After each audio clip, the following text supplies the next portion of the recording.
자, 안녕하십니까. 헤이퍼립입니다.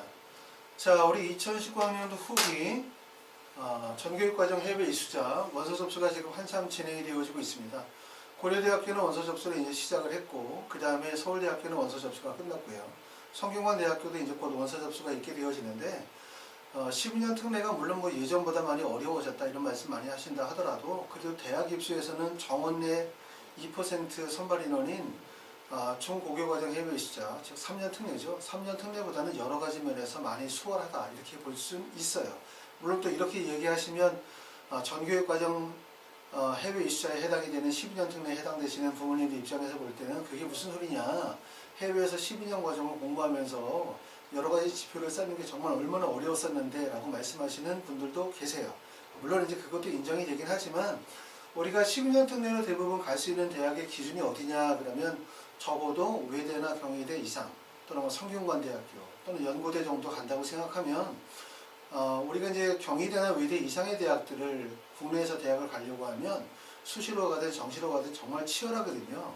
거기에 비해서 이제 12년 특례는 그런 면에서는 조금 더 수월하다 이런 말씀을 드릴 수 있습니다. 자, 그럼 이제 우리가 어떤 준비를 통해서 대학을 갈 수 있을지에 대해서 한번 말씀을 드리는데, 먼저 들어가기 전에 전교육과정 해외 이수자 12년 특례의 자격 조건에 대한 부분들을 먼저 한번 알아볼 필요가 있어요. 요즘 가끔 부모님들께서 궁금해하시는 부분들은, 우리가 2021학년도부터 특례 전형이 변화가 있다 보니까 2년 특례, 6년 특례, 9년 특례 이런 학교들은 없어지는 거죠. 그렇죠? 3년 특례 전형으로 획일화되어지는데, 혹시 12년 특례도 없어지냐 이런 말씀 하시는 경우들도 있는데, 12년 특례는 없어지지 않습니다. 특례는 3년, 12년, 그리고 외국인 전형 이렇게 전형이 구분되어지기 때문에 12년 특례는 계속해서 존재하게 되어집니다. 물론 12년 특례가 이제 3년 특례에 비해서 부모 자격을 요구하고 있지 않기 때문에 자격 기준에 대한 부분들은 조금 더 복잡하진 않아요. 그래도 단순하긴 하는데, 그래도 이제 잘 모르시는 분들이 있을 것 같아서 하나하나 내용을 한번 짚어보도록 하겠습니다. 먼저 기본적으로는 12년 특례라는 거는 1번 문제 보시면 초중 고교 수학 기간을 한국 학제 기준으로 해서 12년 24학기를 이수한 경우를 얘기를 하고요. 학제 기준은 우리나라가 12학년제이기 때문에 우리나라 학제를 기준으로 삼는다는 점을 꼭 알아두셔야 돼요. 해당 국제 학제 기준이 아니라 우리나라 학제 기준으로 삼는다.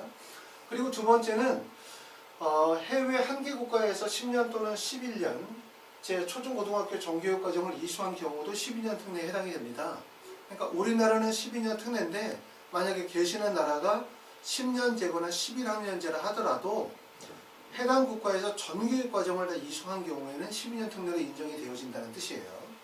그 다음에 세 번째는 학제가 다른 두 개의 학교, 그쵸? 학제가 다른 해외 두 개 학교 이상에서 정교육 과정을 이수했는데 학생이 11년제 이하에서 고등학교를 마친 거예요. 그쵸? 11년을. 이런 경우는 부족한 학교 교육 과정 기간만큼을 당해 국가에서 대학 과정에서 이수하게 되어지면 12년 과정으로 인정이 되어집니다. 부족한 경우는 대학에서 해당 국가의 대학에서 대학 과정을 이수하면 12년 특례가 인정이 된다는 얘기고, 또 밑에 있는 경우는 외국 2개 이상에서 12년 이상의 초등고등학교를 이수한 자가 전편입 과정에서 해당 국가의 학제 차이로 인해서 불가피하게 총 재학 기간이 1개월 이내로 부족한 경우예요. 그러니까 12년 24학기를 다 마쳤는데 졸업은 했는데 불구하고 한 학기 정도 누락이 되어진 경우다. 이런 경우들은 12년 특례로 인정이 되어집니다. 이렇게 말씀을 드릴 수 있어요. 자, 그리고 다섯 번째는 이중국적자는 국내법에 따라서 외국인으로 인정이 되지 않습니다. 우리가 보통 이제 외국인 전형은 이중국적이 지원이 불가능하거든요. 그래서 외국인 전형으로 지원하시는 분들 같은 경우는 일반적인 학교는 고등학교 과정 이전에 이중국적을 취소하셔야 되겠죠. 그래서 국적 취소를 신청하셔야 되고, 또 이제 일반적으로는 고등학교 들어가기 전에 국적 취소를 하셔야 되고, 물론 일부 학교인 경우에는 국적 취소의 시점을 명확하게 명시하지 않는 경우들도 있습니다. 그런 학교들도 있는데, 12년 특례인 경우에는 이중국적과는 전혀 문제가 없어요. 내가 복수국적을 가지고 있다 하더라도 12년 특례 전형에 지원하시는 것은 문제가 되지 않는다. 이 말씀이고요. 여섯 번째는 뭐냐면 학제상 학년도와 개시일이 우리나라보다 1개월 이내로 늦은 국가죠. 이 얘기는 무슨 말이냐면, 여러분들이 지원을 하시게 되어질 때는 대부분 졸업자나 또는 졸업 예정자의 자격으로 원서 지원을 하시게 되는 거죠. 만약에 여러분들이 이번에 7월에 원서를 지원하시는 경우, 7월에 원서를 지원하시면 다음 연도 3월 입학이거든요. 그러니까 그러니까 3월 입학을 하실 분들은 7월에 원서 접수하는데 이때 지원 자격이 첫 번째는 졸업자이거나 아니면 3월 입학인 경우에는 2월에 졸업이 예정되어 계신 분들이 지원을 할 수 있어요. 그런데 이제 여기서 얘기하는 바는 뭐냐면 학제상 학년도와 개시일이 우리나라보다 1개월 이내로 늦은 국가예요. 그러니까 보통 우리나라가 3월 달에 입학을 하니까 2월에는 졸업이 되어져야 지원이 가능한데 학제상 우리나라보다 한 학기가 늦은 학교, 늦은 대학, 늦은 나라죠. 그래서 일본 같은 경우에는 예외적으로 대학에 입학하고 난 다음에 졸업하는 것도 인정이 되어진다라는 점입니다. 이 점 이해하시죠? 그 다음에 이제 7번째가 가장 기본적인 내용이죠. 12년 특례의 가장 기본적인 내용은 외국에서 초등고등학교를 신입학하여, 그러니까 초등학교 1학년 1학기죠.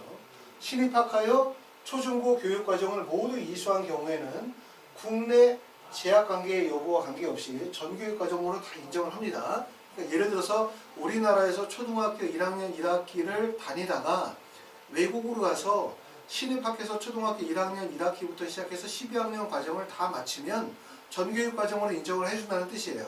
우리나라에서 1학년 1학기 다닌 거 따지지 않는다는 뜻입니다. 그게 이제 일반적으로 거의 모든 학교의 정교육과정 이수자의 자격 조건에 해당이 되어지는데, 만약에 그런데 문제는 뭐냐면 우리나라에서 초등학교 1학년 1학기를 다니고 난 다음에 외국으로 가서 1학년 2학기부터 다니시는 경우예요.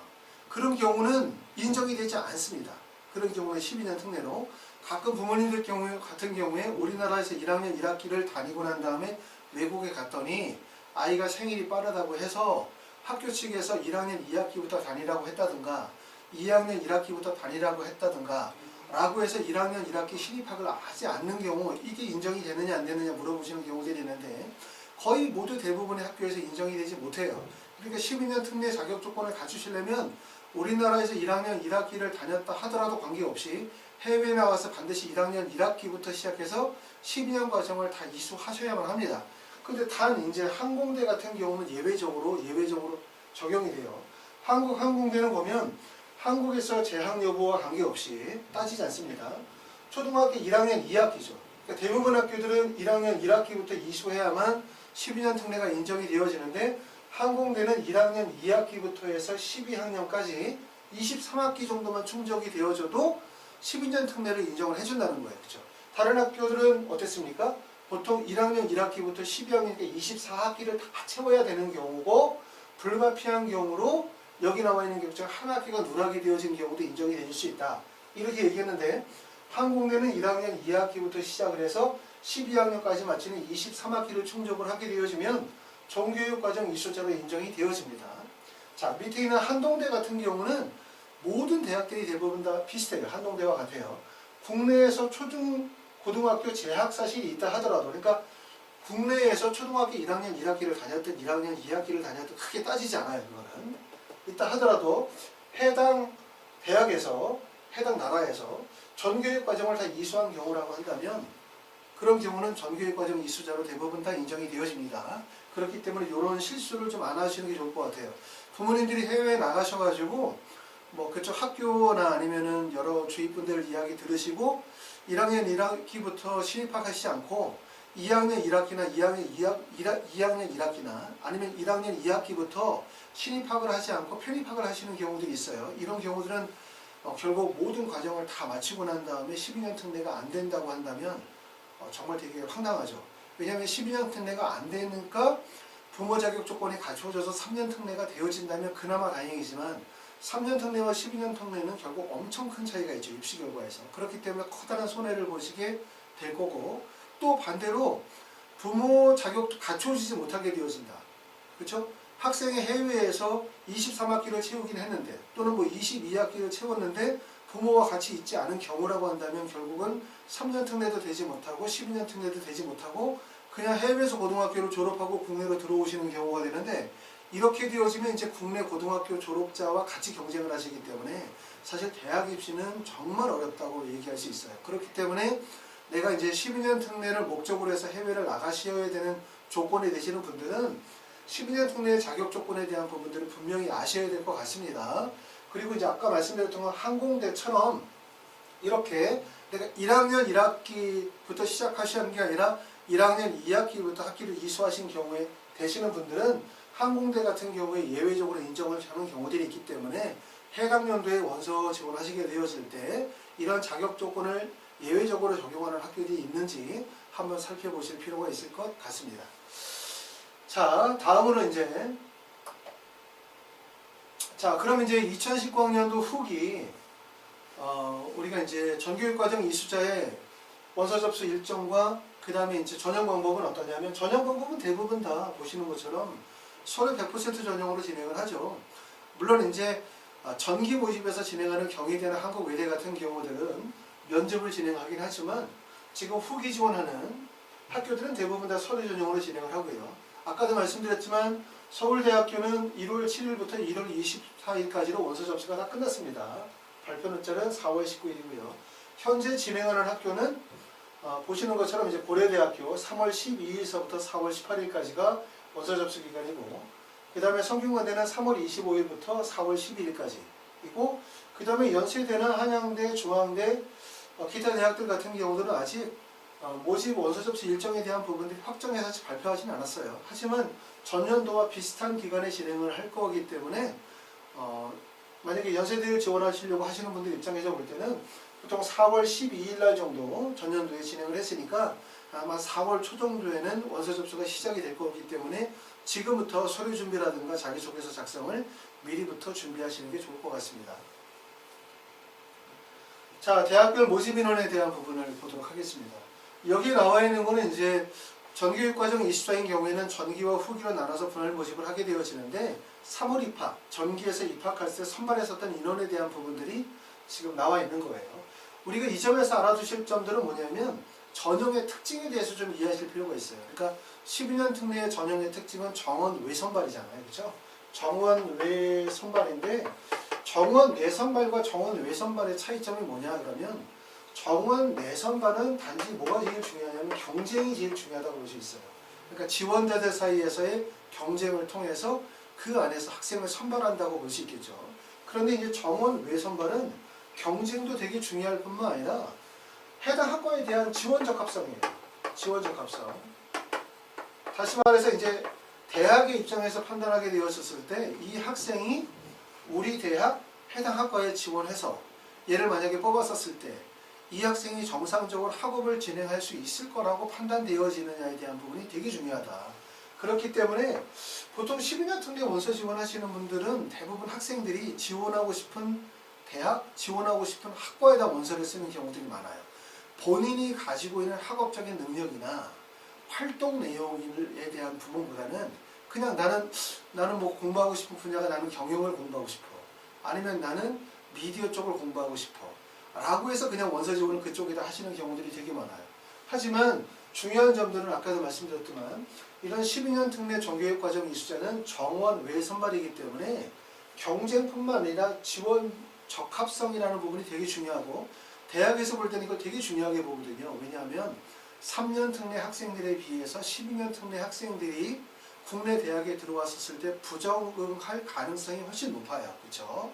왜냐하면 외국에서 너무나 오랜 시간들이 있다 보니까 국내 대학에 들어와서 새로운 문화와 환경에 적응하는 것도 어렵고 또 이런 학업적인 어떤 간격의 차이가 크다 보니까 그 해당 대학의 공부에 적응하는 것도 상당히 어려울 수 있기 때문에 대학의 입장에서 볼 때는 이런 점들을 되게 신중하게 볼 수밖에 없거든요. 그렇기 때문에 여러분들이 원서 지원하시게 되어질 때는 내가 가지고 있는 학업 능력과 나의 활동 내역이 대학의 입장에서 봤었을 때 어느 학과에 지원했었을 때 대학에서 얘는 이 정도면 이 학과에 와서 잘 공부하겠는걸 이라고 생각할지에 대한 부분들을 고려하셔서 원서 지원하시게 된다는 거니까 그러니까 내 생각만 중요하게 생각하지 마시고 대학에서 나를 어떻게 판단할지에 대한 부분을 고려하실 필요가 있다. 이 점을 말씀을 드릴 수 있고 여기서 보시는 것처럼 그렇기 때문에 뭐냐면 모집 인원의 변동사항이 발생이 되어지는 거예요. 보통 대학 입시는 2018, 2019, 2020년도로 넘어오면서 모집 인원의 변동이 크게 발생이 되어지진 않아요. 그렇죠? 줄거나 는다 하더라도 변동폭이 작은데 지금 보면은 12년 특례인 경우는 서울대학교 2017년도에 3월에 31명을 뽑았는데 지금 2018년도로 가니까 50명으로 늘었어요. 그렇죠? 연세대 같은 경우는 119명에서 얼마가 됐습니까? 154명으로 인원이 많이 늘었죠. 그 다음에 고려대는 119명이었는데 75명으로 인원이 줄었어요. 그죠? 급격히. 이렇게 모집 인원의 변동이 발생이 되어지는 것은 정원의 선발, 즉 다시 말해서 대학에서 모집 인원을 확정해 놓은 상태로 지원자들 중에서 경쟁을 통해서 우수한 학생들을 100% 선발하는 정원대 선발이 아니라 결국은 학생의 어떤 지원 학과에 대한 적합성을 고려하는 가운데서 선발을 하다 보니까 결국 이런 모집 인원의 변동이 발생이 되어질 수 있다는 점, 이 점을 꼭 알아주실 필요가 있습니다. 자, 그리고 이제 지금 보시면 대학들마다 모집 인원이 가장 큰 학교들은 지금 보시면 연세대나 고려대학교, 그 다음에 성균관대학교, 그 다음에 한양대학교 정도가 전교육과형 이수자의 모집 인원이 가장 많은 학교라고 할 수 있고요.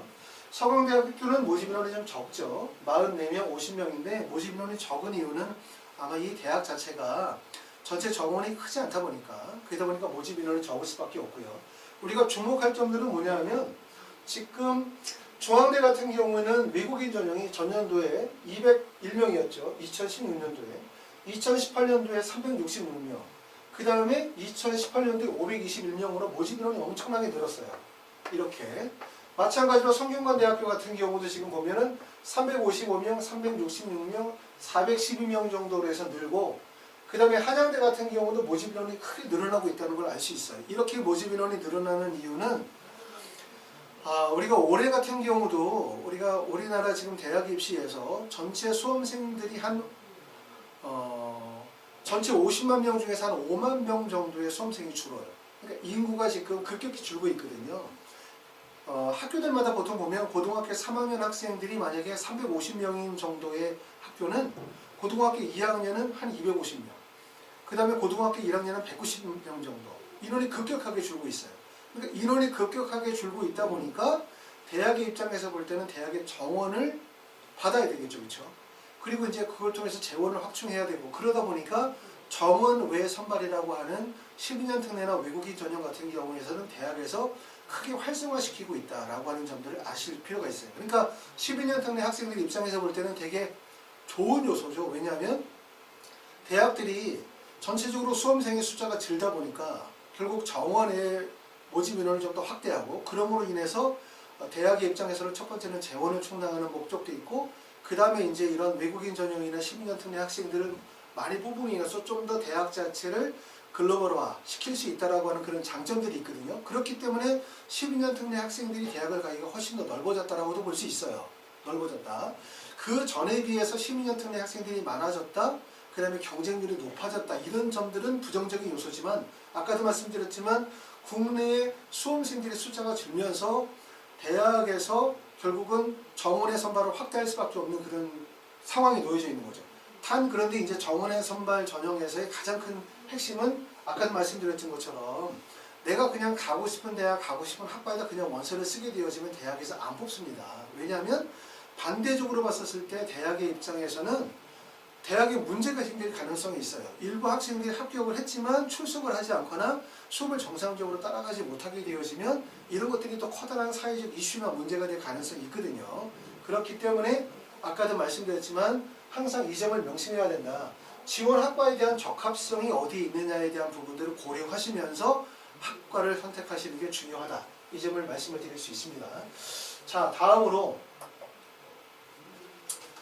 그래서 이제 똑같은 얘기로 넘어가서 이러다 보니까 이제 11년 특례의 가장 큰 어려운 점들은 뭐냐면 학생들이 대부분 선호도 쪽으로 간다는 거예요.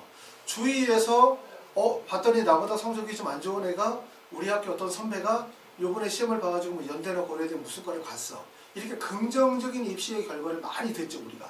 그러다 보니까 부모님이나 학생들도 그냥 입시에 대해서 좀 하면 좋은 대학 가지 않을까라는 막연한 생각들을 넘어간다는 거예요. 그거는 나쁘지 않은데, 그러다 보니까 본인이 가지고 있는 학업적인 역량이나 활동의 우수성과 관계없이 그냥 학과 지원을 하게 되는 거죠. 그러다 보니까 이렇게 원서 지원이 지금 보면은 대부분 다 몰리게 되는 거예요. 자연계열, 인문계열 같은 경우는 대부분 학생들이 몰리는 게 미디어나 경영, 그 다음에 국제학부 심리 이런 쪽으로 많이 몰리게 되는 거죠. 그 다음에 자연계열 같은 경우는 학생들이 많이 몰리는 학과가 컴퓨터나 의과대학, 생명공학, 화공, 전기전자 이쪽으로 대부분 학생들이 많이 몰리는 현상들이 많아지는 거예요. 그러다 보니까 12년 특례가 긍정적인 요소도 있지만 부정적인 요소라고 한다면 원서 지원이 어려운 점이라면 첫 번째는 12년 특례를 뽑아주는 학교들이 많지 않다는 거예요. 12년 특례를 선발하는 학교들이 대부분 서울대부터 시작해가지고 경희대나 외대 정도에서 끝나니까. 그렇죠? 왜냐면 12년 특례 학생들을 선발하려면 대학에서 그 학생들을 가르칠 수 있는 여러 가지 여건들을 만들어놔야 되거든요. 교수진이라든가 이런 것들. 그러다 보니까 이제 지원 대학이 뽑는 대학들이 제한되어 있고, 더군다나 거기에서도 학생들이 선호하는 학과들이 이렇게 몇 개 학과에 집중이 되어지다 보니까 결과적으로 12년 특례가 대학들에 가기가 쉬운 것처럼 보이지만 한편으로 볼 때는 희망하는 학과나 가기가 되게 어려운 점들이 있는 거예요. 그렇기 때문에 12년 특례에서는 이런 점들 고려하실 필요가 있습니다. 첫 번째는 정원의 선발이라는 특징. 그렇기 때문에 뭘 봐야 된다? 지원 학과에 대한 적합성이 어디에 있는지에 대한 부분들을 반드시 판단해야 된다. 내가 가지고 있는 학력 지표와 활동 내역에서. 그리고 두 번째는 12년 특례를 선발하는 대학이 얼마 되지 않고, 그 다음에 학생들이 선호하는 학과가 몇 개 학과에 집중되다 보니까 결국 만약에 이쪽으로 가게 되어지면 경쟁과 지원자들의 스펙이 과밀된다는 거죠. 그렇죠? 그렇기 때문에 구간을 약간 벗어나게 되어지면 합격 가능성이 훨씬 더 높아질 수 있어요. 아시겠죠? 자, 그 다음에 이제 12년 특례에서 이제 가장 중요한 부분들은 아시는 것처럼 12년 특례에서 학생을 선발할 때 우리가 서류 전형으로 대부분 다 선발을 하죠. 12년 특례 정기 모집에서 경희대나 아니면 한국외대 같은 경우에는 면접을 실시하지만 후기 모집도 그렇고 전기에서도 그렇고 대부분의 학교들은 그냥 서류 전형으로 진행을 하게 돼요. 왜냐하면 학생들이 대부분 다 외국에 있는 학생들이 많고, 그러다 보니까 그 학생들을 대학에 불러서 면접고사를 본다라고 하는 게 사실 좀 어렵죠. 그러다 보니까 그냥 서류 전형으로 진행을 하는데, 그러다 보니까 서류라고 하는 것이 두 가지인데 그 두 가지가 뭐냐면 학생의 학업수성을 나타낼 수 있는 요소가 하나가 있는 거고, 그 다음에 두 번째는 학생이 가지고 있는 여러 가지 노력이나 경험이나 학생이 가지고 있는 생각들을 살펴볼 수 있는 자기소개서라는 게 있는 거예요. 그렇기 때문에 12년 특례에서는 자기소개서의 영향력이 상당히 크다, 이렇게 말씀을 드릴 수가 있습니다.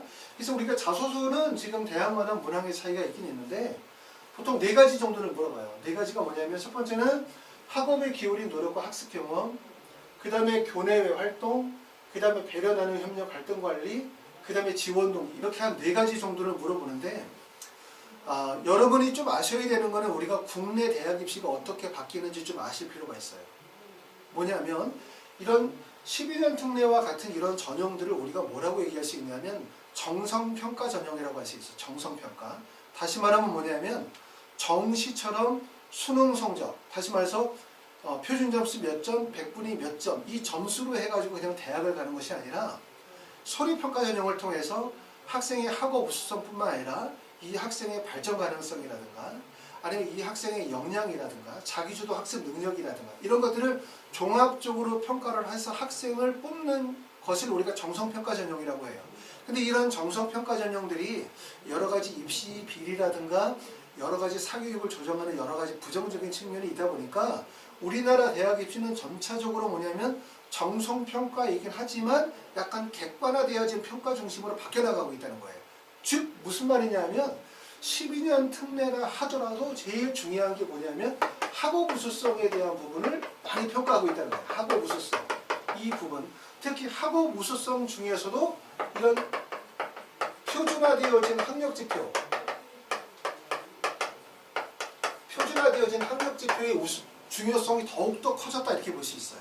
이해 되시죠? 그러니까 예전에는 우리가 봉사활동 되게 중요했죠. 특히 해외 같은 경우는 봉사활동 많이 하니까 봉사활동도 되게 중요하고 뭐 리더십도 중요하고 그 다음에 스포츠 활동이라든가 뭐 음악 활동이라든가 이런 것들 되게 중요하고 또 학교에서 리더십과 관련이 되어진 여러 가지 활동들 되게 중요한 요소로 많이 취급이 되어졌어요. 그렇죠? 또 국내에서 지금 학생부도 그런 항목들이 다 기재가 되어지고 있지만 아까 말씀드렸던 것처럼 정성평가가 가지고 있는 부정적인 요소들 때문에 국내 입시가 점차로 뭐로 바뀌고 있냐면 객관화되어지고 있는 지표 중심으로 가고 있다는 거예요. 그렇기 때문에 해외도 마찬가지거든요. 그래서 이런 학업 우수성에 가장 포인트가 있다는 점을 꼭 아셔야 돼요. 학업 우수성 중에서도 내가 만약에 GPA 성적이다. 내가 다니고 있는 학교가 로컬이야. 근데 GPA 성적이 나는 4.3 기준에서 4.2야.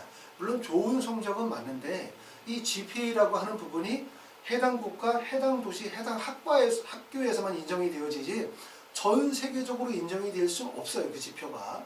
그러다 보니까 결국은 이런 전교육과정 이수자나 3년 특례 전형에서의 특징, 이런 여러 나라에서 학생들이 오다 보니까 가장 신뢰할 수 있는 것은 결국은 표준화되어진 학력 지표에 대한 신뢰도가 되게 높아요.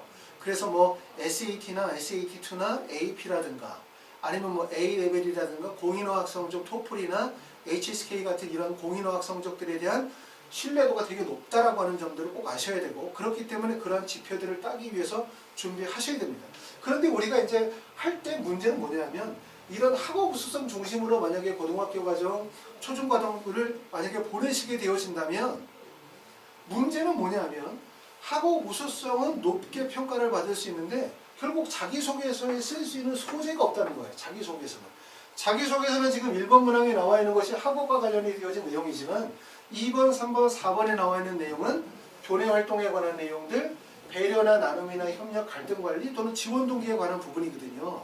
그렇기 때문에 대학 입시가 학업 우수성, 학력 지표 중심으로 가는 건 맞지만 서류를 제출하게 되어질 때 자기소개서를 제출하게 되고 그 자기소개서의 내용에서 2번, 3번, 4번 문항에서는 학업 우수성에 대한 부분들이 아니라 학생이 고등학교의 교내 활동에 대한 부분들을 많이 담고 있거든요. 그렇죠? 그렇기 때문에 이런 활동에서의 다양성이라든가 활동에서의 우수성에 대한 부분들이 되게 중요한 요소로 활용이 되어지기 때문에 고등학교 다니실 때 꼭 이렇게 학력 지표뿐만 아니라 이러한 자기소개서에 들어갈 수 있는 이러한 교내 활동에 대한 부분에 대해서도 관심을 많이 가지실 필요가 있다. 이 점을 말씀을 드리고 싶습니다. 자, 그럼 우리가 자기소개서를 쓸 때 주의할 점에 대해서 몇 가지 간단하게 좀 말씀을 드릴게요. 첫 번째는 자소서는 일기가 아니라 공감할 수 있어야 한다. 이 점을 말씀을 드리고 싶어요. 학생들이 자기소개서를 쓰다 보면 본인의 생각과 주장을 쓰는 경우들이 많아요. 생각과 주장을. 그런데 중요한 건 뭐냐면 자소서는 내가 쓰고 혼자 읽는 게 아니라 내가 쓰고 그거를 입학사정관에 읽겠죠. 읽으면서 이해가 돼야 되고 읽으면서 공감이 돼야 돼요. 그렇죠? 그렇기 때문에 항상 글을 쓸 때는 상대가 읽고 공감할 수 있는 글을 써야 된다는 점을 꼭 말씀을 드리고 싶고요. 그 다음에 두 번째는 결과보다는 과정과 노력에 중점을 두어야 한다. 이 말이에요. 학력 지표가 되게 우수한 학생들은 자기소개서 내용을 쓸 때 자꾸 본인이 상을 받았던 얘기, 학업적으로 성취도가 높았었던 얘기, 이런 결과 중심의 내용을 쓰는 경우들이 많아요. 하지만 그거는 어차피 우리가 활동 증빙 서류를 제출하면 그 제출 내용에 수상 경력이라든가 여러 가지 학업적 우수성에 대한 지표들을 다 제출하기 때문에 결국은 자기소개서에서 굳이 쓰실 필요가 없어요. 우리가 자소서에서 알고자 하는 거는 내가 어느 정도의 학력 지표를 달성했느냐가 중요한 것이 아니라 네가 어떠한 과정과 노력의 과정을 통해서 이것을 성취해 왔는지에 대한 부분이 되게 중요하기 때문에 과정에 대한 기술이 반드시 이루어져야 된다는 점을 꼭 얘기하고 싶고, 그리고 두 번째는 뭐냐면 뚜렷한 지표가 없는 학생들이 있어요. 내가 고등학교 때 성실하게 열심히 공부하긴 했는데 나는 뭐 SAT 점수도 없고 AP도 없고 그 다음에 뭐 공인어학 성적도 없고 GPA 성적도 별로 좋은 것도 없고 자랑할 얘기가 없어요. 이런 학생들은 어디에 초점을 둬야 되냐면 결국 노력의 과정에 써야 되는 거죠. 그러니까 대학에서 알고 싶은 거는 물론 성적도 좋고 노력의 과정도 깊이가 있으면 좋지만 성적이 다소 안 좋다 하더라도 내가 정말 해당 학과에 대해서 고등학교 과정에서 어떠한 노력을 했고 어떤 탐구 과정과 실천의 과정들을 해왔는지에 대한 부분들을 자세히 적음으로 인해서 이 학생이 고등학교 때는 다소 부족했지만 대학에 입학하고 난 다음에는 크게 학업적으로 성취할 수 있겠구나 라는 점을 보여줄 필요가 있다는 거예요. 그렇죠? 이해되시죠? 그러니까 자기소개서는 결과를 늘어놓는 것이 아니라 공부를 잘하든 공부를 못하든 내가 학업 지표가 높든 학업 지표가 없든 간에 내가 그 과정에서의 어떠한 노력을 통해서 내가 학업 성취도를 이루어왔는지에 대한 부분이 되게 기술이 중요하기 때문에 성적이 안 좋은 학생들이라고 해서 너무 그렇게 실망하실 필요 없어요. 특히 성적이 안 좋은 학생들은 남학생들은 주로 무슨 얘기 많이 하냐면 축구 얘기 많이 하고 스포츠와 관련된 거. 여학생은 대부분 그림이라는 거 음악과 관련된 얘기를 많이 하시는 경우들이 많아요.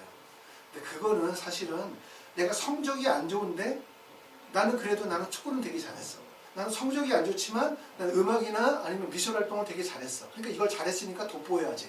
이렇게 생각하시면 안 돼요. 왜냐하면 대학에서 학생을 뽑는 거는 축구 잘하고 음악 잘하고 그 다음에 미술 잘하는 애를 뽑으려고 하는 게 아니라 학업적으로 우수한 학생들 또는 학업적으로 이 학생의 발전 가능성 있는 학생을 뽑기 위한 목적이기 때문에 여러분들이 내가 학업 지표가 안 좋다고 해서 그렇다고 해서 꼭 미술이나 음악이나 체육을 강조한다 해서 우수성이 드러나진 않아요. 절대로. 그렇기 때문에 내가 학력 지표가 낮은 학생들은 뭐에 초점을 둔다? 내가 어떠한 노력의 과정을 겪어왔고 어떠한 노력을 해왔는지 이에 대한 부분들을 구체적으로 기술함으로 인해서 본인의 학업 발전성을 강조할 필요가 있다는 점을 꼭 말하고 싶어요. 결과 중심보다는 뭐다? 과정과 노력의 과정 중심으로 쓰도록 하자. 자, 세 번째는 뭐냐면 특히 사법문항에 이런 내용들을 많이 쓰죠. 사법문항에다가. 사법문항이 지원 동기다 보니까 대학교의 입학처나 그 다음에 학과 소개 커리큘럼의 내용을 그대로 갖다 붙이는 경우들이 많아요. 자기소개서는 결국은 본인의 생각과 경험에 대해서 쓰는 거거든요.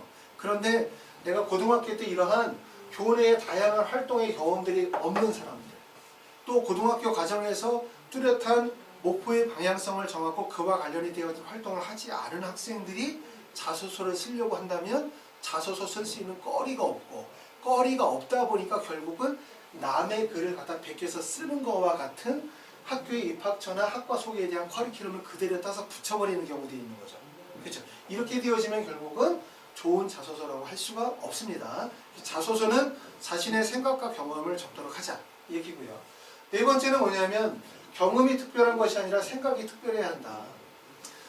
무슨 말이냐면 자소서를 쓸 때 아까 얘기했던 것처럼 결과 중심으로 실적 중심으로 나열하는 것보다는 본인이 그 활동을 통해서 어떤 생각과 어떤 것을 배우고 느껴졌는지를 적을 필요가 있어요. 이러기 위해서는 물론 이제 자소서를 좀 더 깊이 있게 쓸 때 생각하셔야 되고 그거보다 더 이전 과정으로 가면 고등학교 1학년, 2학년, 3학년 과정에서 지원 대학과 학과에 대한 방향성을 정하고 그와 관련된 노력을 꾸준하게 진행해 해온다면 자소서에서 쓰고 싶은 얘기들이 훨씬 더 많겠죠. 그렇죠? 자, 그리고 다섯 번째는 한 줄만 읽어도 뻔한 자기소개서는 좋지 않다.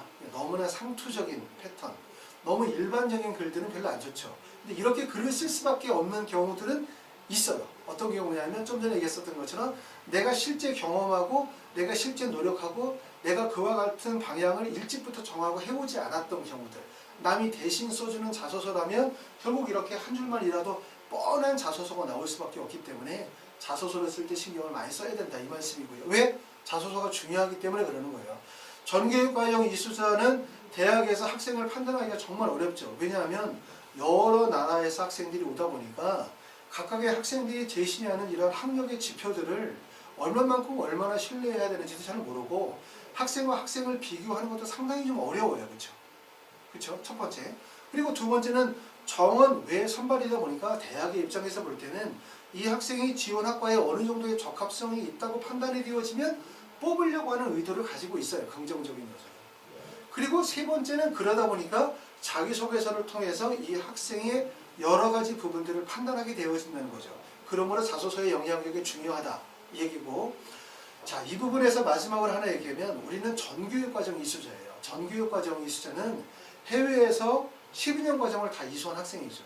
부모님이나 부모님을 통해서 아니면 내가 살고 있는 지역이 한국인 학생들이 많기 때문에 평상시에 한국어를 많이 사용하고 한국어에 아무리 능숙하다 하더라도 실제 말하는 것과 쓰는 것은 많은 차이가 있어요. 그렇기 때문에 뭐냐면 전교육과정 이수자의 자기소개서를 국내에서 초등고등학교를 졸업하고 대학에 진학하는 자기소개서처럼 그 정도의 수준으로 자소서를 쓰게 된다면 제가 볼 때는 그러한 사실성을 인정하기가 되게 어렵거든요.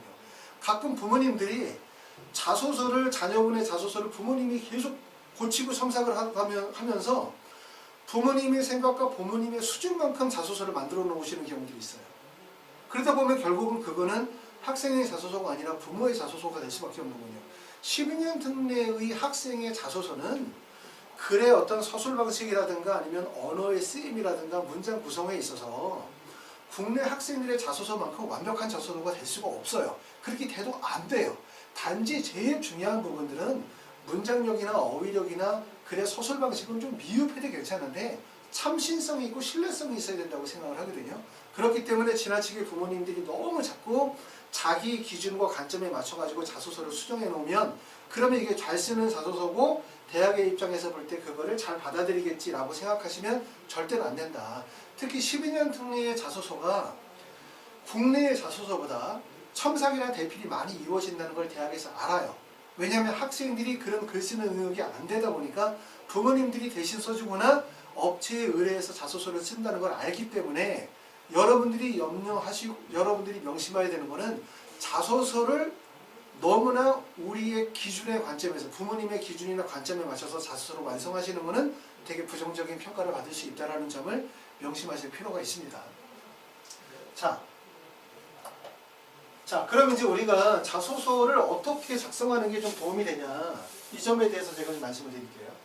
자, 여기 나와 있는 건 이제 우리가 자소서를 쓸 때 제일 첫 번째 좀 생각해 보셔야 되는 거는 학생들이 내가 자소서를 쓰잖아요. 그렇죠? 그럼 제일 첫 번째 생각할 거는 내가 가지고 있는 학력 지표, 나의 활동 이 두 가지를 가지고서 내가 가지고 있는 우수성이 어디 있는지에 대한 부분을 먼저 평가해야 되죠. 그러고 난 다음에 지원 대학과 학과를 결정해야 되지 않겠습니까? 내가 가지고 있는 우수성을 봤더니 나는 수학 쪽에 우수성이 있어. 그렇죠? 근데 나는 그냥 의예과를 가고 싶어. 안 되잖아요. 그렇죠? 왜냐하면 의예과를 갈 수 있을 정도의 어떤 학업적인 성취도뿐만 아니라 생명과학이나 화학 분야에 대한 우수성들이 인정이 돼야 되는데 내가 보니까 생명과학이나 화학에 대한 우수성 별로 없고 나는 그냥 수학을 되게 잘하는 아이야. 그럼 대학의 입장에서 볼 때 이 학생은 수학과에 적합한 거거든요. 그래서 먼저 판단하고 자소서를 우리가 구성을 하겠죠. 근데 자소서를 막상 쓰려고 하면 사실 자소서라는 게 되게 생소하거든요. 내가 평상시에 썼던 일기나 아니면 학교에 제출했던 보고서나 또는 뭐 논문이나 이런 거하고 전혀 내용이 다른 거거든요. 글 쓰는 방식도 다르고. 그렇기 때문에 여러분이 자소서를 쓸 때 먼저 해야 되는 거는 내가 가지고 있는 학력 지표와 활동의 우수성을 통해서 지원 학과를 결정하고 그리고 내가 가지고 있는 장점이 무엇인지에 대해 생각하면서 먼저 자소서 초안을 쓰겠죠. 그렇죠?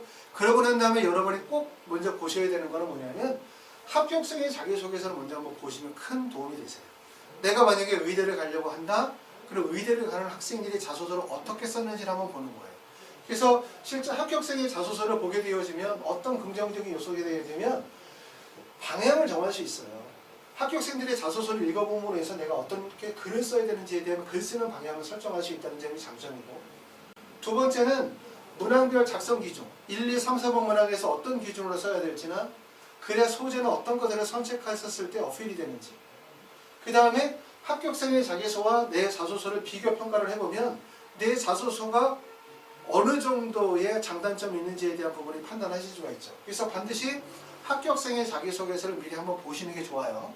저희 하이퍼리뷰 홈페이지에 들어오시면 합격생 자기소개서를 다 열람하실 수가 있습니다. 그렇기 때문에 거기서 보시고 그리고 이제 자소서를 보시게 되었을 때 내가 만약에 서울대 의대를 가려고 해 라고 해서 서울대 의대 자소서 보시 마시고 고려대나 연세대나 다른 대학교 자소서도 다 열람하시면 도움이 되고 내가 만약에 연세대학교를 영어영문학과를 가려고 한다.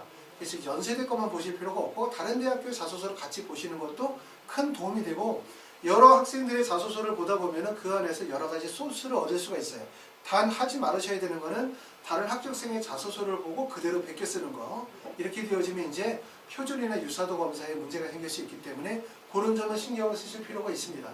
두 번째는 이제 자소서를 그러면 내가 자소서를 초안을 썼고 그 다음에 합격생들의 자소서를 내가 보면서 내가 거기서 여러 가지 이제 정보도 얻고 그 다음에 참고하면서 내가 자소서를 완성을 했어요. 그럼 그 두 번째는 뭘 해야 되냐면 자소서를 완성을 해야 되잖아요. 그렇죠? 그런데 우리가 도움을 받을 수 있는 게 학교 선생님 아니면 그냥 부모님한테 도움을 받다 보니까 잘못하면 19, 20살 학생들이 써야 되는 자소서가 갑자기 이게 나이대가 40대, 50대의 자소서가 섞여버리게 되는 거죠. 그렇죠? 그렇기 때문에 이런 전문성이 떨어지기 때문에 가급적이면 학생들이 쓴 자소서는 부모님이 첨삭을 하는 것보다는 첨삭을 그냥 도움을 받으시는 게 좋아요. 그래서 하이퍼리뷰 홈페이지 오시면 온라인 자기소개서 첨삭이 있습니다. 자, 어떻게 진행하시는지 설명을 드리면 먼저 학생이 80에서 90% 정도 자소서를 써야 돼요.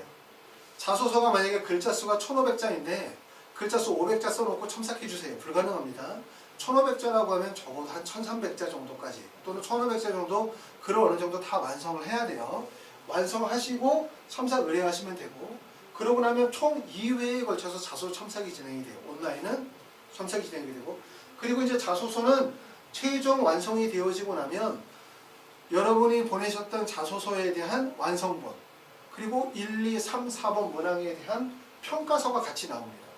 여러분이 쭉 보시고 난 다음에 잘 썼다. 그럼 그 상태로 그걸 가지고서 바로 그냥 입력하시면 되고, 아니면 내가 좀 수정을 요청해야 되겠다라고 하면 수정 요청을 하셔가지고 의뢰를 하시면 한 번 정도 재첨삭을 다시 할 거예요.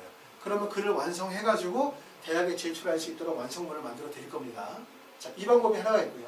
두 번째는 내가 자소서를 일단 쓰고 난 다음에 온라인이 아니라 온라인 프리미엄 자기소개서 첨삭이라는 과정을 거칠 수도 있어요. 온라인 자기소개서 첨삭은 학생이 한 8, 90% 글을 쓰고 난 다음에 첨삭을 의뢰하면 총 2회 정도 첨삭을 통해서 완성이 되어지는 거고, 이거는 첨삭을 진행하는 선생님하고 전화통화를 하면서 첨삭을 진행하는 건 아닙니다. 그런데 만약에 내가 쓴 자기소개서가 좀 많이 부족하다라고 판단이 되어지거나 자소서가 좀 중요하다고 판단이 되어지는 경우는 온라인 프리미엄 자기소개서 첨삭을 신청을 하는 거예요. 그러면 이제 어떻게 먼저 진행을 하냐면, 먼저 학생의 학업 능력이나 활동 내용을 기반으로 해가지고 자기소개서에 대한 설계 구조를 먼저 짜요. 이게 되게 중요한데, 대부분의 자기소개서 첨삭은 학생이 자소서를 쓰고 그걸 첨삭 선생님이 받아서 그냥 첨삭을 하죠. 그러면 엉성한 구조의 글을 선생님이 바로 받아서 첨삭을 하면 그냥 매끄럽게 쓰는 거예요. 그렇죠? 근데 자기소개서 첨삭을 진행하시는 분들이 모든 분들은 다 그런 건 아니지만 대부분 입시를 잘 모르다 보니까 그냥 글을 수정해 주게 되는 거죠. 그런데 자기소개서는 글을 수정하는 게 되게 중요한 게 아니라, 가장 중요한 건 글을 잘 쓰는 게 중요한 게 아니라 학생의 역량이 잘 드러나도록 하는 게 되게 중요한 거예요. 이해되시죠? 그러니까 글의 내용이 중요한 거지, 글의 문맥이라든가 흐름이라든가 표현이 중요한 게 아니라는 거예요. 그렇죠? 그렇기 때문에 먼저 1단계에서 먼저 해야 되는 건 뭐냐면 자기소개서 설계 구조를 먼저 짭니다. 그래서 글을 몇 번 정도 주고받으면서 글의 뼈대와 윤곽을 완성을 해요. 그러고 나면 두 번째로 뭐로 넘어가면 자기소개서 첨삭 선생님이 배정이 돼서 첨삭을 진행을 하게 됩니다. 그럼 첨삭 선생님은 전체적으로 글을 완성하는 거가 되겠죠. 이런 과정들을, 그렇죠, 뭐 카톡이나 위챗 또는 이메일을 통해서 온라인으로 진행을 하고, 그러면서 이제 부모님하고 전화 상담을 통해 가지고 자기소개서를 최종적으로 완성을 하도록 그렇게 하는 게 이제 자기소개서 온라인 프리미엄 첨삭이라고 할 수가 있습니다. 자, 그래서 이제 이러한 과정의 첨삭 과정이 진행이 되어지고요. 12년 특례 과정은 이제 부모님들이 지금 후기 원서 지원하시는 분은 국내에 계시는 분들도 계시지만 대부분 다 해외에 계시다 보니까 어떻게 원서를 써야 되는지, 또 서류 준비 어떻게 하셔야 되는지, 자소서는 어떻게 써야 되는지 잘 모르시는 분들 되게 많으세요. 가라고 어떤 분은 이제 이런 얘기도 하시는 분 얘기 들었는데, 어머니한테 해당되시는지 모르겠지만 내가 12년 찍는데 재수를 한다는 거예요. 그래서 이번에 자소서를 써야 되는데 이런 내용을 쓰면 어떻겠냐. 내가 다 대학을 떨어지고 난 다음에 재수하면서 겪었던 여러 가지 역경과 고난, 어려웠었던 이런 시기, 그런 본인의 생각들을 자소서에 담으면 어떻겠냐. 어떤 선생님이 그렇게 하는 게 좋겠다라고 말씀하셨다. 이렇게 얘기하시더라고요.